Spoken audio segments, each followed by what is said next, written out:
The Pontiac Firebird is an American-built car made by Pontiac from 1967 to 2002. The Firebird was previously used by GM. It was introduced on February 23, 1967. While the Pontiac was the first design as a pony seat, it was introduced to compete with the Ford Mustang, and Camaro built their first car 5 months before theirs, so it was a heated competition. Mercury Cougar also released its 1967 car, Ford's upscale platform version of Mustang. The Firebird once, it was awesome, dude. It would go from like 0 to 60 in like 3 to 5 seconds. Oh man, I'd be out. I crashed once.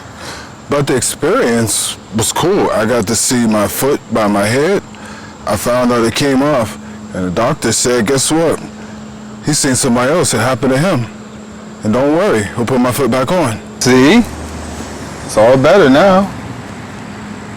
There were 4 generations of the Pontiac Firebird. The first had a characteristic of a Coke bottle styling.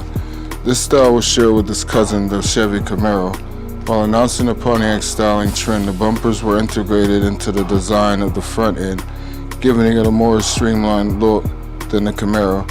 The rear slit taillights were inspired by the 1966 to 1967 Pontiac GTO and Pontiac Grand Prix. Both the two-door hardtop and convertible were offered through the 1969 model year. Originally, it was a consolidation price for Pontiac. Second generations were from 1970 to 1981. I had a Firebird once. It was sitting there, so I stole it. And the engine was running, so I felt like, hey, I don't feel like walking. The engine could take me further than my feet can, so why not?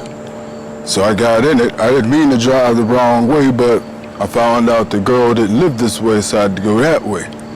I mean, I guess maybe I need glasses or something. I ain't see the sign. He said wrong way. I said, whoever's right. Then, you know, the cops pulled me over, long story short. They're like, where your license? I like, I've never had one. So why didn't you have one? So I just didn't want one. So now it says revoked. I said, that's good, because I don't have one. I mean, what does he want me to do?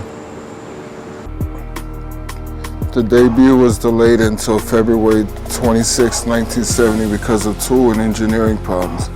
However, with this cylindrical design as a 1970 and a half model, the coupe form was available only for the second generation convertibles, and they were not available until 1989, replacing the Coke bottle style with the more swoopy body style. The top rear window went almost straight down to the top of the trunk. I don't contribute to destroying the ozone layer. I have an e-bike. The third generation, due to 2 fuel crises at the time, fuel costs had to be considered. Weight was reduced. Front-wheel drive was proposed to Camaro and Firebird, but turned down. Enough weight was cut so speed would be better when it performs with this move. Also, a 4-cylinder was provided to give it 34 miles per gallon. But of course the brakes had to be improved, or else how could you stop? Fourth generation was 1983 to 1997. Not much changed but engine performance. RPMs were amped up as well as being torqued. So the braking system was improved as well because these cars went very fast. But seriously, I did have a Firebird. It was in 1991. It was actually a first place racing winner. I got it, it was from West Virginia. They took it to Pittsburgh. I ended up buying it from there. Yeah, I love that car. I used to smoke many people in that car, smoke many cops. I mean, you really couldn't catch me in that car, and I had a great time in it. I love that car, but I had to get rid of it in 2009, you know. I mean, I could have reestablished it, but I just felt it went past its time, so, you know. Rip to my Firebird, but Firebirds are the greatest. In closing, I guess Firebird only made a little bit after that, a few more anniversary models and collector models as well. But we can never forget things like Smokey and the Bandit, parts 1 through 7.